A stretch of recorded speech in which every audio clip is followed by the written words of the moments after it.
Olá, pessoal. Bem-vindos e bem-vindas aqui à nossa conversa de hoje.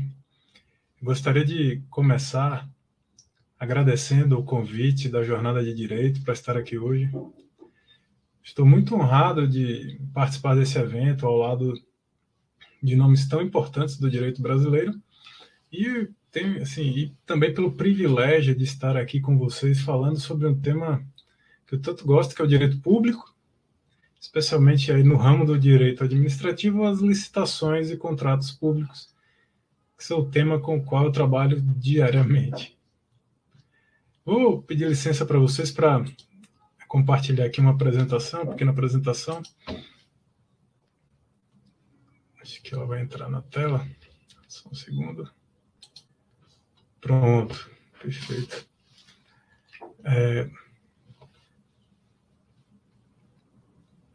Deixa eu ver se eu consigo fazer os slides ficarem. Mas acho que já dá para entender mais ou menos.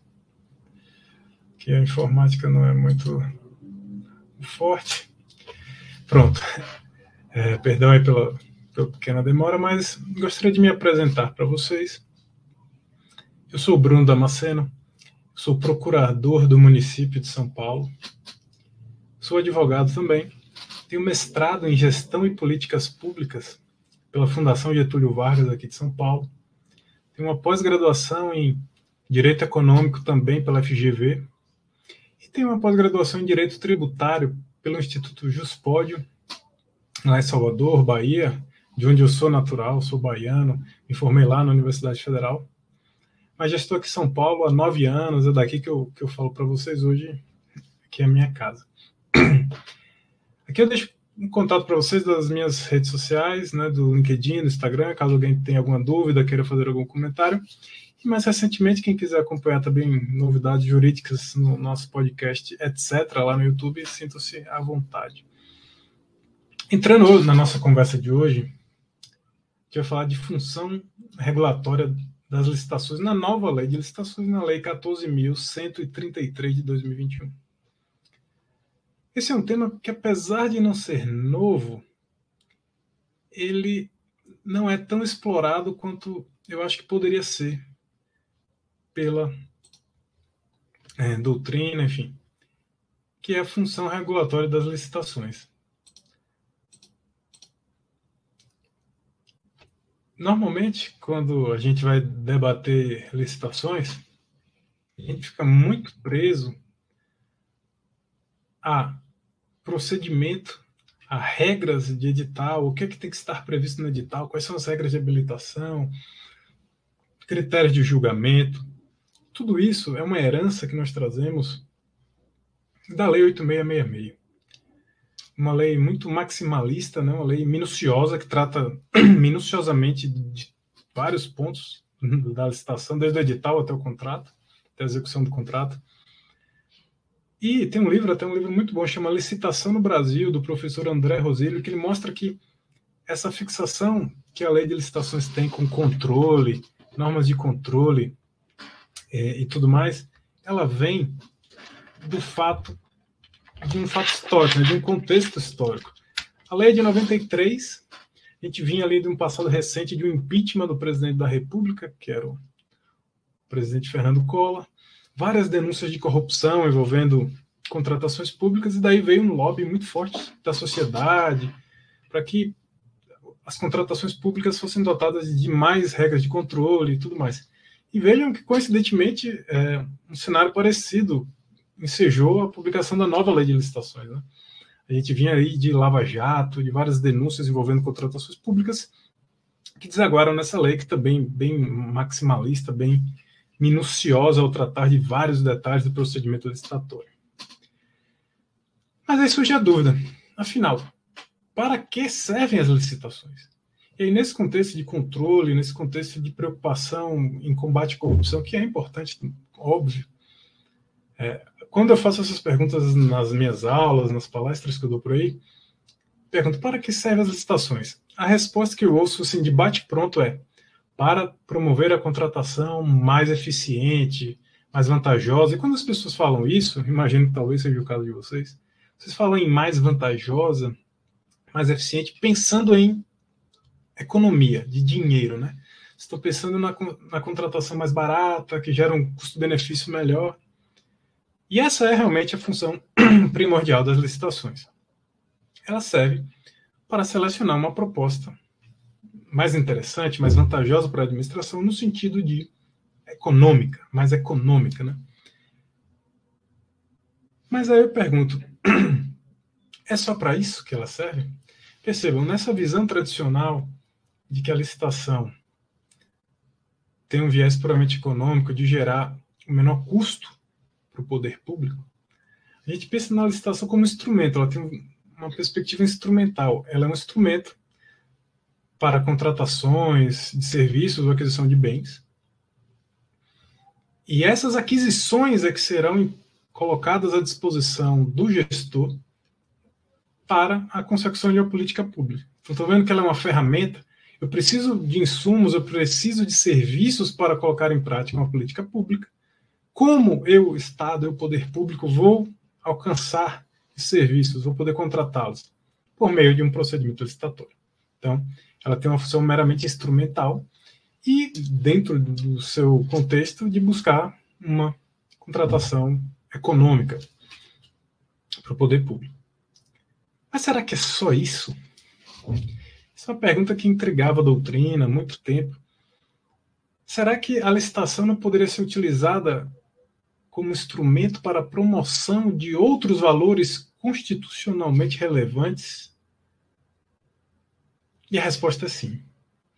E é isso que nós vamos falar hoje aqui na nossa conversa, que é essa outra função da licitação, que não só a de promover a compra mais econômica, mas a de promover outros valores constitucionais por meio da intervenção do Estado na economia, utilizando ela também como instrumento de intervenção, mas de promover outros valores, que não só o da compra mais barata. Essa outra função da licitação é o que nós chamamos de função regulatória. E de onde surgiu essa ideia? Pessoas muito inteligentes, eu digo, né, tiveram essa sacada, que é a seguinte, perdão, o poder de compra do poder público é imenso. Ele tem grande potencial de influenciar o mercado. Se vocês pararem para pesquisar aí, vocês vão chegar nesse número aqui que eu trouxe. 12% do PIB brasileiro é composto de compras públicas. As compras dos entes governamentais movimentam, em todas as esferas, né, União, estados, municípios, movimentam algo em torno de 730 bilhões de reais por ano.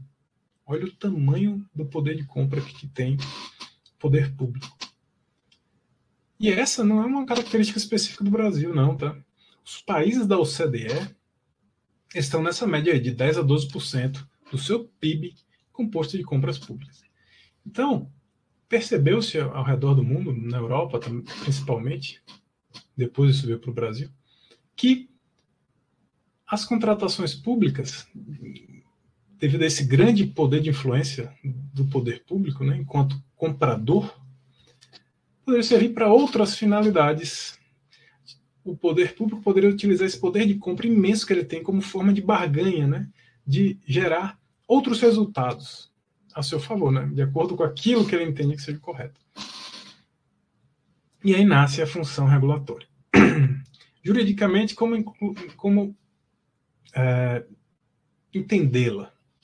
Mas antes de entrar nesse ponto jurídico, vou dar um passo atrás. Isso aí teve um grande avanço recente, né, de alguns anos para cá, com a evolução das ciências comportamentais. Essa ideia de utilizar formas de incentivo, de barganha, aumentou bastante. Deu popularidade e agora a gente está internalizando. Mas como entender isso juridicamente? Olha, basicamente a gente tem duas formas de intervenção do Estado na ordem econômica. Aqui a gente não vai entrar nas minúcias, que não é o assunto de hoje. A gente tem uma intervenção direta, quando o Estado atua como empresário, né? Ele atua diretamente como as empresas estatais, com monopólios, ou de forma indireta. e essa forma indireta ela é dividida em duas também, basicamente. Você tem o planejamento, que é indicativo para o setor privado e obrigatório para o setor público, mas que não vem muito ao caso. O que importa são as duas principais formas de regulação, que são a de comando e controle, que é o chamado de hard law. Comando e controle é aquilo: você prescreve uma conduta ou proíbe uma conduta, né? E caso a pessoa não siga a sua prescrição ou desobedeça a sua vedação, você prevê uma punição para ela, uma sanção. Esse é o comando e controle. Então, você prevê, é proibido fazer tal coisa, se você fizer, você vai ser punido. Essa é a regulação de comando e controle. Como eu falei, com a evolução das ciências comportamentais, principalmente da economia comportamental, né, os famosos nudges, criou-se também a regulação por incentivo ou por indução. Criou-se não, mas ganhou força. A regulação por incentivo ou por indução. Por exemplo, você não é proibido de fumar, mas a tributação sobre o cigarro é tão elevada que você é desincentivado a fumar. Você não tem o incentivo a fumar porque é muito caro. Entendeu? Ele não te proíbe, mas ele te desincentiva. Esse é um tipo de regulação por incentivos. E é nesse contexto de regulação por incentivos que está inserida a função regulatória da licitação. Quais são os benefícios que ele traz? Olha, a gente tem uma regulação por incentivos em que o particular ele é livre para escolher como e se ele vai aderir. Então, por exemplo, aqui trazendo agora para o nosso setor de licitações, temos uma norma que já tinha no 8666, em que o edital pode exigir que um percentual da mão de obra que vai prestar o serviço da contratada seja oriunda de egressos do sistema prisional, ou seja, pessoas que cumpriram sua pena no sistema prisional e agora estão reinseridas na sociedade para trabalhar. Você dá ao particular a opção de aderir ou não, ou seja, ele tem a opção de contratar ou não essa pessoa. Se ele contratar, ele vai ter um benefício X, mas ele pode não contratar. E ele pode também escolher para que função ele vai contratar aquela pessoa. Então veja que é diferente de colocar uma norma. Você é obrigado a contratar pessoas egressas do sistema prisional.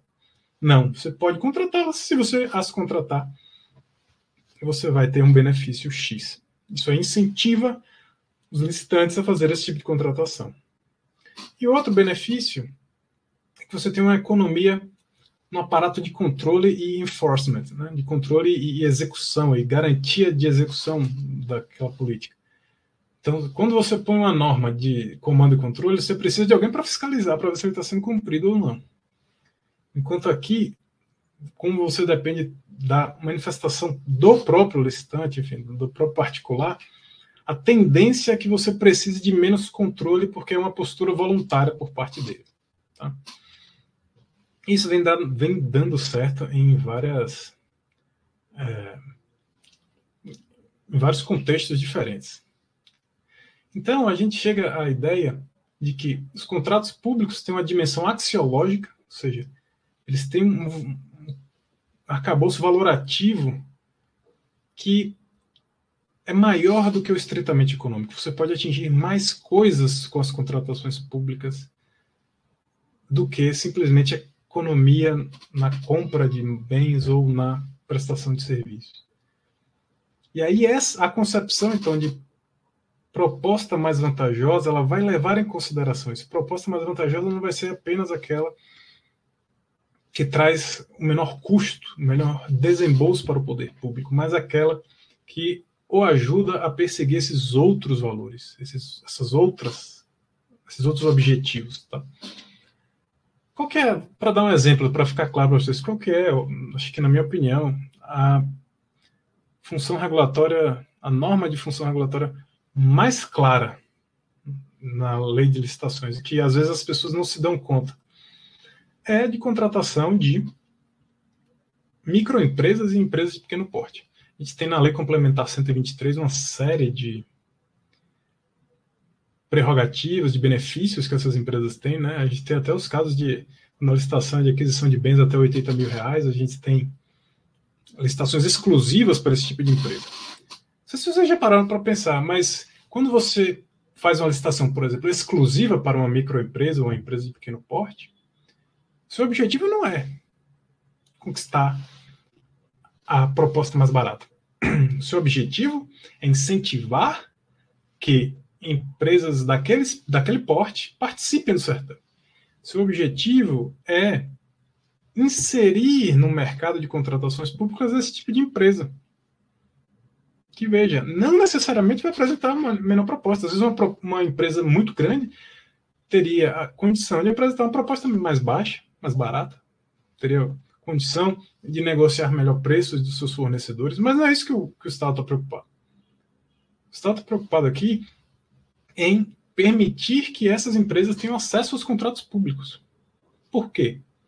Aqui a gente pode ver, já existem alguns estudos que dizem que a maior parte da força de trabalho formal no Brasil, né, o empregado, seletista, registrado, está nas micro e pequenas empresas. Então, ao fomentar as contratações públicas em favor desse tipo de empresa, o poder público está aí, talvez, querendo uma política de geração de empregos, ou realmente ele quer incentivar micro e pequenas empresas. Por que não? Né? Evitar concentrações de mercado, enfim, a gente não sabe exatamente qual é a ideia do legislador nesse caso, mas existem essas possibilidades e são todas legítimas, certo? Então, e é uma política que deu certo. Hoje, a maior parte dos contratos públicos, sem dúvida, são firmados com empresas de pequeno porte, médio e pequeno porte, que são beneficiárias dessas benesses da lei. Mas muita gente nunca tinha percebido, pô, se você me disse lá no começo que o objetivo da licitação é exclusivamente encontrar o menor preço, aqui você não vai saber me responder por que a gente dá preferência a contratar esse tipo de empresa, de pequeno porte. Porque nem sempre a proposta dela vai ser mais barata. Entendeu? É aí que a gente começa a pensar. Eu acho que a cabeça abre um pouco para essas outras funções da licitação.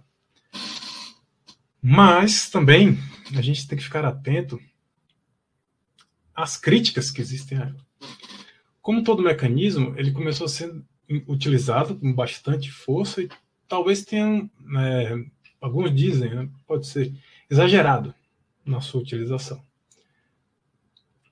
A gente tem que ficar atento que a licitação é um procedimento, né, enfim, mas é um processo aqui, eu não falo em processo do ponto de vista jurídico, mas é um conjunto de atos, não estritamente jurídicos, mas um processo realmente de compra e venda, uma negociação que tem fatores econômicos importantíssimos que não podem ser desprezados, que tem que ser levados em consideração. Então, quando você amplia o número de exigências, você eleva o que a gente chama de custos de transação. Você deixa mais caro o procedimento. Custo de transação é uma falha de mercado, né? Em que, por exemplo, para fazer um negócio, para levar a termo um negócio, você precisa, no caso da licitação, correr atrás de documentos. Às vezes você precisa, enquanto licitante, ter empregados específicos para cuidar dos procedimentos licitatórios. Às vezes você precisa de um jurídico. Tudo isso gera um custo, tudo isso impacta na proposta e deixa mais caro. Do ponto de vista do poder público, da mesma forma. Você tem horas e horas de servidores públicos investidos na condução do processo licitatório, na fiscalização do contrato, tudo isso. Então, quando você adiciona exigências, você adiciona custo. Deixa o processo mais caro. Certo? Então, essa é uma crítica realmente válida. Segunda crítica válida. A licitação ela não pode servir como panaceia, né? Não é um remédio universal para resolver todos os problemas, todas as demandas sociais. Isso é uma interpretação equivocada. Certo? Ela funciona para alguns casos, das microempresas, empresas pequenas, pode não funcionar para outros. Então, preciso ter muita atenção quando você está colocando uma norma de incentivo, né? Seria ideal que a gente tivesse um estudo de impacto regulatório em cada uma dessas normas, mas não é o que acontece na prática. Então, a gente tem também os chamados custos de oportunidade, ou seja, como eu falei, quando você insere exigências no procedimento licitatório, você torna o processo como um todo mais caro. Se ele está mais caro, pode ser que ele fique tão caro que, se fosse mais barato fazer uma licitação normal e pegar o dinheiro que sobra dele e utilizar para política pública direta, entendeu? tentar incentivar uma política pública pode se tornar tão caro dentro do processo de licitação que seria melhor fazer uma licitação simples e no que você economizasse aí nessa diferença, você pegasse esse dinheiro e colocasse na política pública que você quer implementar. E aqui as falhas de governo. Falha de governo é, às vezes o governo tenta intervir numa seara da economia e acaba gerando efeitos piores do que aqueles que existiam quando ele não tinha intervindo, né? Então esse é um problema também que acontece quando a gente usa demais e sem seus devidos cuidados da função regulatória da licitação. Uma crítica também é da escolha das políticas públicas, né? Hoje não existe, como eu falei, um estudo de impacto regulatório para cada uma dessas políticas, é muito mais força, né? Lobby no legislativo, lobby aqui no bom sentido, né? Pressão social para conquista de espaço. Então não tem muito estudo se vai dar certo ou não, se poderia dar certo ou não, é casuístico realmente o negócio. Então, a gente, para ter cuidado, para não ter esse uso exacerbado, a gente precisa ter atenção ao custo-benefício, né? A que ponto o encarecimento do processo licitatório gera um retorno positivo na política pública que se deseja incentivar. E aí, para fazer isso, a gente usa aquele estudo do princípio da proporcionalidade, que vocês conhecem até melhor do que eu, você vê se ele é necessário, se ele é adequado, se ele é proporcional em sentido estrito realmente, se ele vai resolver o problema, se essa medida de incentivo vai resolver o problema da política pública que você quer incentivar, se existe um meio menos custoso, e se na análise de custo-benefício ele é um meio que vale a pena ser introduzido na norma. É claro, porque como eu falei, a licitação não é um fim em si mesmo, né? Ela tem esse caráter instrumental, seja na aquisição de produtos ou de serviços, seja também um fim instrumental de promover uma determinada política pública. E aqui, entrando mais diretamente nos tópicos da nova lei de licitações, a gente tem uma série, né, de exemplos. Por exemplo, aqui, dentre os objetivos da norma, que estão lá no artigo 11, tem incentivar a inovação e o desenvolvimento nacional sustentável. Então, é um objetivo da licitação. A norma impõe como objetivo incentivar a inovação e o desenvolvimento nacional sustentável. Então, o objetivo não é só economizar. Existem outros objetivos que devem ser perseguidos. Isso é função regulatória. A gente tem também incentivos a que as empresas adotem programas de integridade, chamados programas de compliance. Obras e serviços de grande vulto, a instalação de programas de integridade são também critérios de desempate fixados pela nova lei de licitações. Então você vê aí, como eu falei, tudo é contexto, né? A gente vinha de um contexto de lava-jato, de problemas com empresas, grandes construtoras, e aqui a gente tem a norma prevendo função regulatória de incentivar o compliance. A gente tem também margens de preferências para produtos recicláveis e biodegradáveis na ideia de desenvolvimento sustentável, de licitações verdes, né, de licitações ambientalmente corretas. E a gente tem regras hoje mais rígidas para o gozo dos benefícios das microempresas e empresas de pequeno porte, que às vezes as empresas faziam algumas manobras para empresas que não eram realmente microempresas e empresas de pequeno porte faziam algumas manobras para tentar se valer desses benefícios sem ter realmente o direito a eles. Agora, trazendo para o nosso panorama da nossa jornada aqui de direito, que é democracia e valores humanos, a gente tem regras de promoção de direitos sociais e inclusão de pessoas socialmente excluídas, né? A gente tem aqui a regra de que um dos requisitos de habilitação é a apresentação de declaração de que a empresa cumpre exigências de reserva de cargos para pessoa com deficiência e para reabilitado da Previdência Social. Antes, isso era um critério de desempate. Isso gerava incentivos, tinha uma margem, se não me engano, na lei antiga de desempate, e agora isso aqui se transformou num requisito de habilitação. Você tem que preencher o requisito para poder participar do certame. Veja como isso promove, né, pelo menos tem a intenção de promover a inclusão de pessoas com deficiência e pessoas reabilitadas pela Previdência no mercado de trabalho. A gente tem também a proibição de que condenados por trabalho infantil e por colocar pessoas em trabalho análogo ao de escravos sejam proibidas de participar de licitações.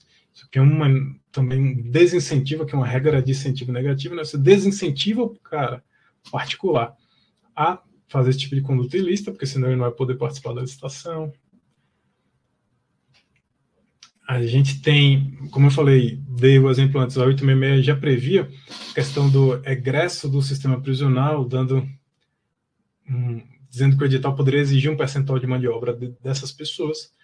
A 14133 manteve essa previsão e adicionou um outro público, que são as mulheres vítimas de violência doméstica. Então, os editais também podem prever percentuais de contratação de mulheres vítimas de violência doméstica para incentivá-las a entrar no mercado de trabalho e sair dessa relação de hipossuficiência. O município de São Paulo, aqui onde eu estou, no seu decreto 62.100, que regulamenta a nova lei de licitações, ele inclui mais uma, que é a contratação de pessoas em situação de rua, que é um problema grave aqui em São Paulo, e na maioria das grandes cidades brasileiras. Então, a nossa lei, o nosso decreto aqui, colocou que os editais podem exigir um percentual de pessoas em situação de rua a serem contratadas pela vencedora da licitação para prestar o serviço. E temos também, além de regras para o processo licitatório, também o uso da contratação direta, né? Contratação pública sem licitação, caso a dispensa, a hipótese em que a licitação era possível, mas ela é dispensada justamente porque ela visa alcançar um objetivo secundário, que é a função regulatória dela. Então, aqui, contratação de instituições dedicadas à recuperação da pessoa presa, que já tinha lá na 8666 e foi mantida. A gente tem a dispensa de contratação de pessoas de associação de pessoas com deficiência, mas aqui a lei nova incluiu uma parte bem interessante de que não tinha na 8666, que é os serviços aqui, para essa hipótese de dispensa seja configurada, os serviços precisam ser prestados exclusivamente por pessoas com deficiência. Então, para mostrar que a ideia é que realmente essas pessoas sejam incluídas no processo, no mercado de trabalho e no processo de execução do contrato. Tá? A gente tem mantida também a contratação de cooperativas, de associações dos catadores de materiais recicláveis, isso já estava no 8666 e foi mantida também. Então, a gente percebe que a função regulatória da licitação existe, tá na norma, como a gente viu em diversos pontos na nova lei de licitações. É importante vocês terem em mente, a grande mensagem que eu queria passar para vocês era essa. A licitação ela serve para outras coisas além de tentar economizar o máximo na contratação. Então, aquele paradigma de menor preço não é o que deve prevalecer sempre. Existem outras coisas que podem ser alcançadas por meio do procedimento licitatório. Vocês viram aqui incentivos a diversas políticas públicas. Mas isso deve ser usado com cuidado, com estudo. Eu defendo sempre que as políticas públicas sejam baseadas em evidências. Tá? Então, preciso usar, mas usar com cuidado essas ferramentas que estão à disposição, justamente para que a gente não incorra, assim, primordialmente, numa falha de governo. Né? Que eu digo, quando nós vamos tentar incentivar uma política por meio das licitações e acabe tornando a licitação mais cara e, às vezes, nem ajude a política que a gente queria incentivar. Então, seria duplamente ruim. A gente torna o ambiente concorrencial ali da licitação pior do que ele seria se a gente não tivesse tentado intervir nele por meio dessa função regulatória. Queria agradecer a vocês, nosso tempo foi breve, 30 minutos de apresentação, mas espero que vocês tenham gostado, espero que tenha valido a pena o tempo de vocês.